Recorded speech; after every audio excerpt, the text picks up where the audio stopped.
Bang, bang. What's up, guys? Welcome to Lunch Money. While Wall Street's trying to get rich, the rest of us just trying to get our lunch money right. Coming to you every day, noon-ish. Why ish? Because we don't have our shit together. Before noon, afternoon, right at noon, or at 5 p.m. The beautiful Miss Polina will be with me talking about current events, maybe a few laughs in between. Before we get into anything, though, we have a problem. Polina is now trying to do advertisements without paying for the advertisements. So go and sign up for her newsletter, The Profile, at readtheprofile.com. Thank you. Are you happy? Yes. Okay, now let's actually get to the real information today. Self-made. What's self-made? So guys, we've been watching Self-Made on Netflix. We watched it already, though.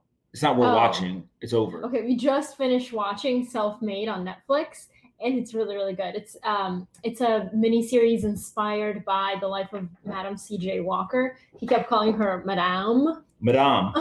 Is that what it is? No, Madame. Madame. But Madame sounds better. It sounds more like powerful. Madame. Okay, well, she is the first female millionaire in the United States, and she did it with a hair care treatment for women. Okay, well, there's a lot more to the story than that. So she's an African-American woman who, in the time of, I think it was right around when slavery was just ending and people...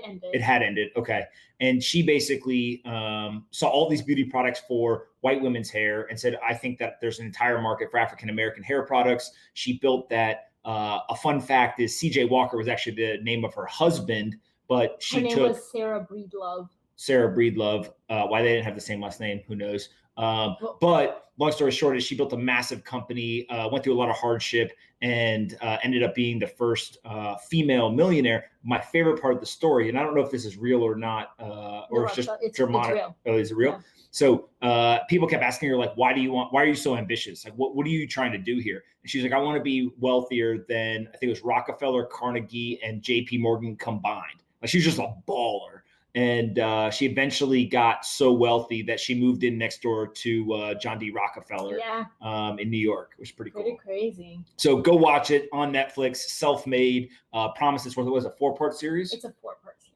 Yeah, it's very, very good. It's not as crazy as The Tiger King, but definitely worth it. I think we enjoyed it. And anytime that we can find things that both of us like, usually other people like it too. Loved it.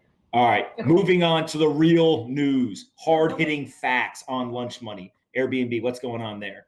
Airbnb was supposed to go public in 2020, but those plans were kind of derailed by coronavirus. So now Airbnb went and raised $1 billion in new funding. Can you just do that? I mean, what's up with that? Well, okay, so a couple of things, right? First of all, Airbnb's entire business is getting demolished right now because no one's traveling. So if no one's traveling, then obviously they don't need a place to stay. And so they've got hosts that are freaking out. And then they've got very little revenue coming in, given that this is a global pandemic. And so previously they had touted the fact that they had $1 billion of cash on the balance sheet. They were going public. They were unit economic positive. And they were just a really good position. And they were kind of the poster child for strong balance sheets. Now, all of a sudden, what we see is, wait a second, when revenue goes to zero very quickly, it looks like maybe you don't really have as strong of a balance sheet as you thought. Supposedly that they were actually going to be okay and they did have cash on hand, but they raised this $1 billion as a way to kind of shore up the balance sheet, give people confidence. And also, I believe they lowered the valuation a little bit. Yeah, to $26 billion. Ooh, little down round action. Well, I mean, from 31 to 26 billion. So they still are a multi-billion-dollar company, reportedly. But to lose about $5 billion of valuation, it's a pretty big step down. It's all on paper. True. We don't know what it's worth. True. Do you think that they'll go public above or below the $26 billion number? I say below. Below? I think you're wrong. Wait, when do you think they'll go public? Exactly. I don't think they'll go public now for probably 2 to 3 years until we get out on the other side of this, and therefore the business will be stronger and bigger. Brian Chesky's notorious for saying, we raise money, but we keep it all in the bank. We, have enough. We're not using it, whatever. But I'm not sure I believe it. And also right now with everything that's going on, they're literally hosts. I mean, people are canceling left and right, and well, 2 parts. So one, they definitely did that in the past where they had raised, they had $1 billion of cash. They'd never touched it. That was definitely the state of their business. Now that's not the case. On top of that, we both know multiple people who rent out properties on Airbnb, And like, it's not just, hey, for the month of March, there was cancellations, or April. People are canceling all the way out through like the end of the summer, which is a huge issue. Your mom said like October. Oh yeah, my mom does some Airbnb stuff, and she even has somebody, I think in October, that canceled, who's just like, screw it, I'm not even playing this game. So pretty crazy, right? Yeah. All right, WeWork, bang bang. Next topic. We need like a thing that moves so it tells us where we are, and like a little timer to keep speeding this up. People are done. Go ahead, next. Can you make that noise again? It's like this. Okay, we got that noise is also the same as like when they're printing money. Go ahead. I think you also made that when we were watching Tiger King, but anyway. So WeWork special committee is suing SoftBank after SoftBank withdrew its $3 billion tender offer. And if you remember, we talked about this a few episodes ago. Yeah, I mean, everybody kind of knew this was going to happen, right? Like, it's kind of like SoftBank made a promise. SoftBank did not do good on that promise, so now they're getting sued. Isn't that what happens? Hot take. SoftBank's not going to lose. Okay. Because I think that there's so many legalese in the contract as to what WeWork was going to have to do to get the actual deal done. Right, like that one of the intricacies, it'll be like a technicality. So in the spirit of the deal, yes, WeWork is in the right in that SoftBank promised to do the tender, and now they're backing out. And like, SoftBank's reputation is probably going to take a hit here for backing out of a deal. But at the same time, when you go in front of a court of law, it's not about like the ethos or the spirit of the deal. It's all about the technical language. And my guess is that there's enough technicalities in there where SoftBank feels like the requirements for the tender weren't met, and therefore they're doing this. Like, they're not idiots. They know that they're going to get sued if they do this, and they obviously feel strong enough about it that they're going to be able to. So if that's true, why is WeWork even suing? Because WeWork obviously feels like they can win in court. Okay. So there's disagreements. You go in front of a referee. It's kind of like when you and I disagree, except for I'm the referee and the participant, and I always win. We need to make our lunch money friends our referee. All right, next topic: mortgages. This is wild. What's going on in the mortgage world? Honestly, I don't know. I think people are not. They're requesting to delay their mortgage payments. Okay, so everyone knows how a mortgage works. You owe money every month. Okay.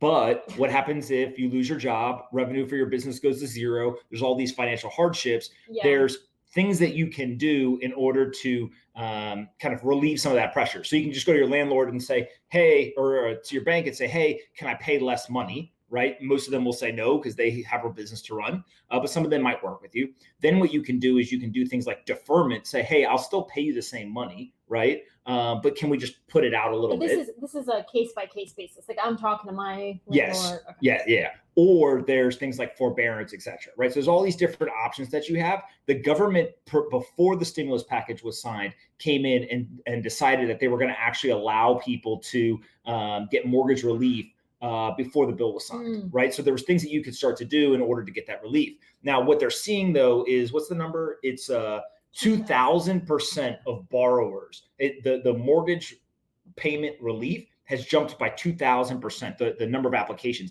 meaning that there's literally millions of people running and saying, I can't pay my mortgage. Can you help me with my mortgage? Can you provide relief, deferment, forbearance, et cetera? This includes individual people and also small business owners? My guess is that these numbers are all residential, not commercial, but we can figure that out because it's the Mortgage Bankers Association. And so my guess is that it's all residential stuff. It doesn't actually include commercial. Commercial is a whole nother bucket. But what ends up happening here is then there's also things that are being implemented in some of these stimulus bills, et cetera, to try to help people.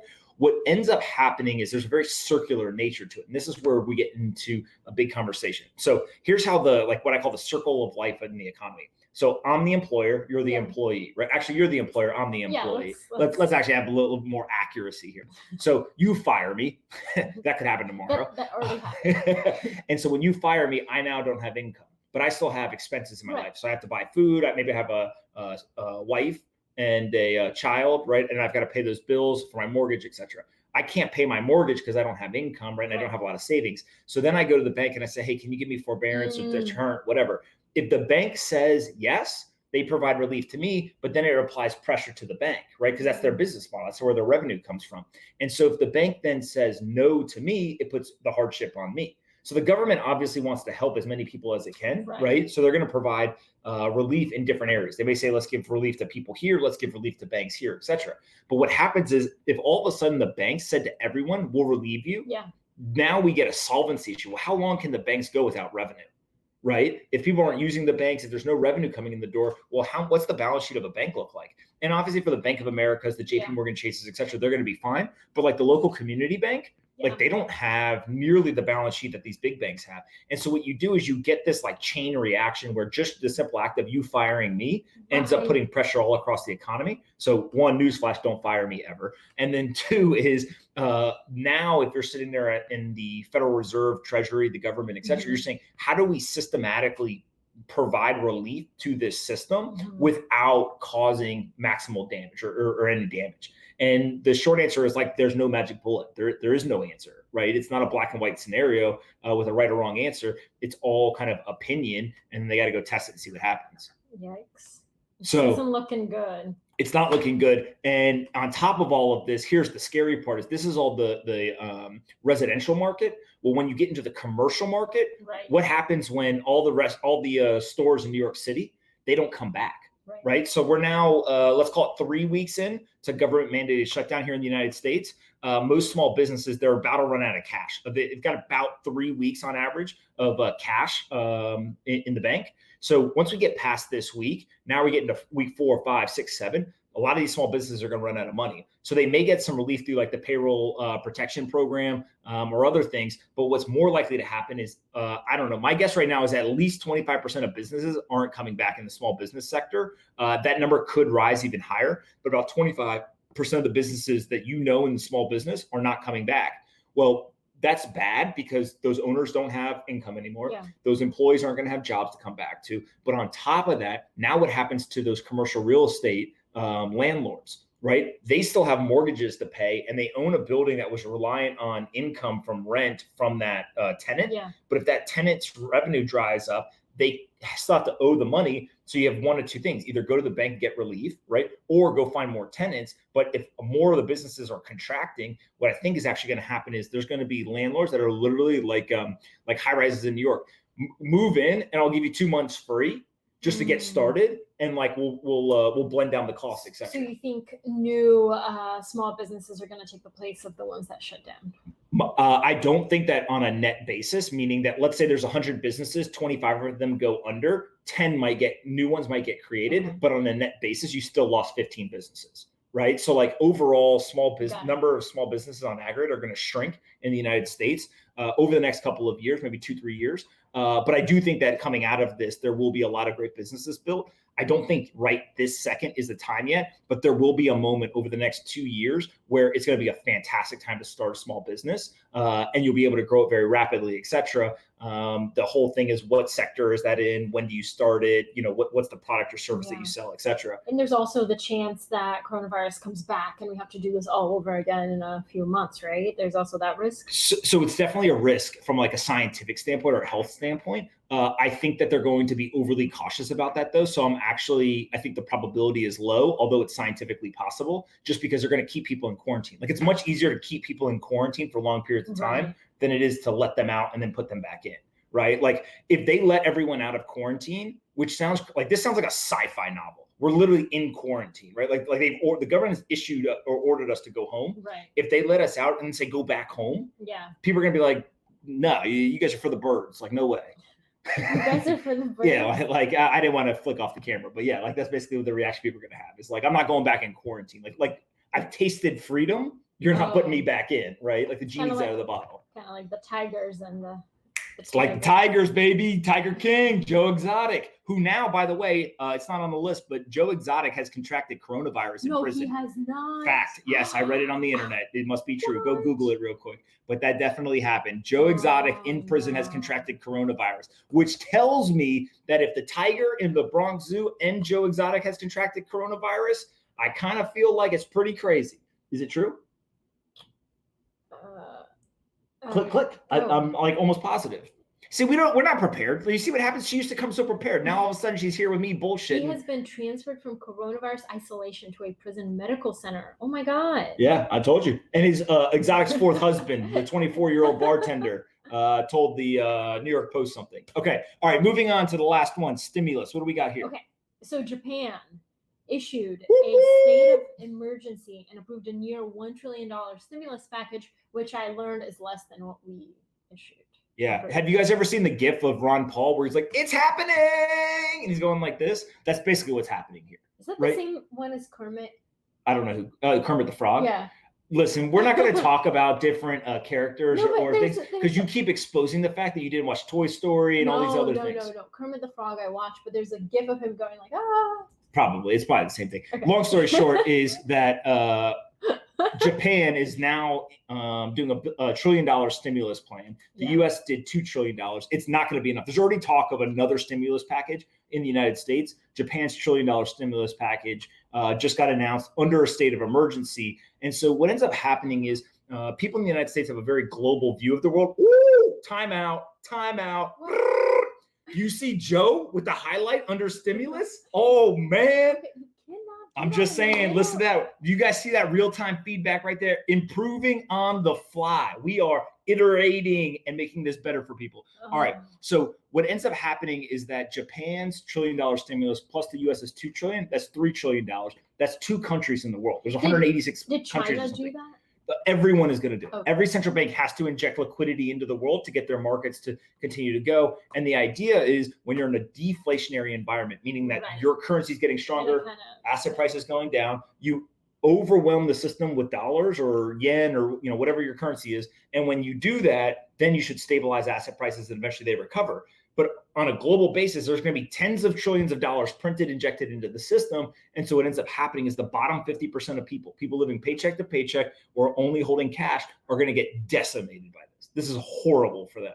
And if you go long term, if you go back to 2008 and you look at the income inequality, you just see it go like this, right? And the rich get richer and the poor get poorer. And it's all because of the monetary stimulus that happens. So what this really reminds people is the U.S. is only one part of the global economic system. And yes, the U.S. dollar is the global reserve currency, but we also are seeing trillions of dollars printed in other economies as well. And when you add it all up, the U.S. will be a big part of it, but it's not the holistic picture. And so people just have to remember that the entire world is about to get absolutely inundated with new currency or new liquidity injected into the system.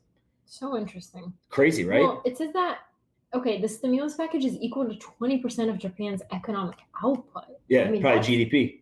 The U.S. is higher than that right now. But this stimulus package alone is. Right. Yeah, it's $990 billion, so it's just under $1 trillion, but it's 20% of their GDP, I think. So what does that mean? Like that means that.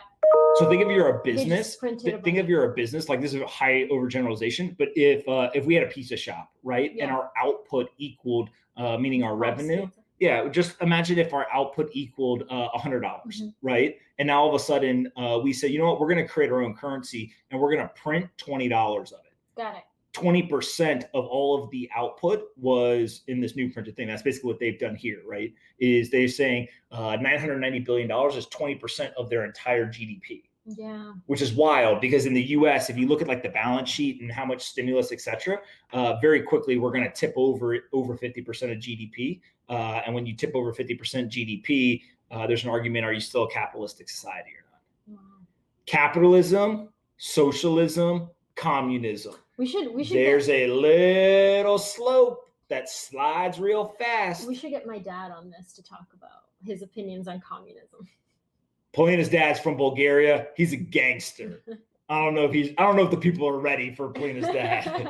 All right. Any last things now that we got the highlight? I'm hype about the highlight. I feel like Joe has put us into like we've upped our game a little bit. Every single day at this time, this thing pops up. Can you just like make your notifications go away during this period of time so we don't have to? Why would I put my notifications away? Then I wouldn't get notified. That's the whole point of the notification. But if you don't want the ping, ping, ping. Oh no, I need the audio visual notification because sometimes you're not looking at the screen. You hear the little noise. It's kind of like an alarm clock. Like when I wake up in the morning and you get annoyed, it's because the alarm clock goes off. Oh. You ever seen the YouTube video where it's like, it's 7 a.m. You should be up in the morning cooking breakfast for somebody or something. Whistle tips. Go on YouTube and Google and YouTube whistle tips is the greatest video on the internet. But also Kermit the Frog. Wait, I'm sure. All right, we got to go. It's been a pleasure. Lunch money while Wall Street's trying to get rich. The rest of us trying to get our lunch money right. Polina, go sign up for readtheprofile.com. She now owes us snacks money or something for the advertisement. And we will see you guys tomorrow. Bye, guys.